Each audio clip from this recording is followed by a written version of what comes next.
नमस्कार, मी हरीश ढोबळे आणि आपण पाहत आहात दैनिक जिल्हा हेडलाईन। धामणगाव रेल्वे येथील ओम इंग्लिश प्रायमरी स्कूलमध्ये आषाढी एकादशीच्या निमित्ताने पंढरीच्या वारीचा भक्तिमय सोहळा उत्साहात साजरा करण्यात आला। विद्यार्थ्यांनी पारंपरिक वेशभूषेत टाळ, मृदंग आणि हरिनामाच्या गजरात शहरातून वारी काढत वारकरी परंपरेचा अनोखा अनुभव नागरिकांना दिला। विठ्ठल विठ्ठलच्या अखंड नामघोषात विद्यार्थ्यांनी धामणगाव शहरात वारीचे दर्शन घडवले।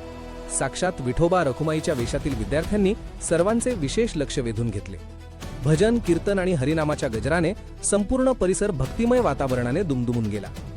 या उपक्रमाच्या माध्यमातून विद्यार्थ्यांना महाराष्ट्राच्या समृद्ध धार्मिक आणि सांस्कृतिक वारशाची ओळख करून देण्यात आली। संत ज्ञानेश्वर आणि संत तुकाराम यांच्या पालखी परंपरेचे महत्त्वही विद्यार्थ्यांना समजावून सांगण्यात आले। या कार्यक्रमाला शाळेचे संचालक प्रमोद यादव, राधा यादव, मुख्याध्यापक अजय बगाडे तसेच शिक्षक, शिक्षकेतर कर्मचारी, विद्यार्थी आणि पालक मोठ्या संख्येने उपस्थित होते। आषाढी एकादशीच्या पावन निमित्ताने शाळेच्या वतीने सर्वांना शुभेच्छा देण्यात आल्या आणि वारकरी परंपरेचा संस्कार विद्यार्थ्यांमध्ये रुजवण्याचा सुंदर संदेशही या उपक्रमातून देण्यात आला।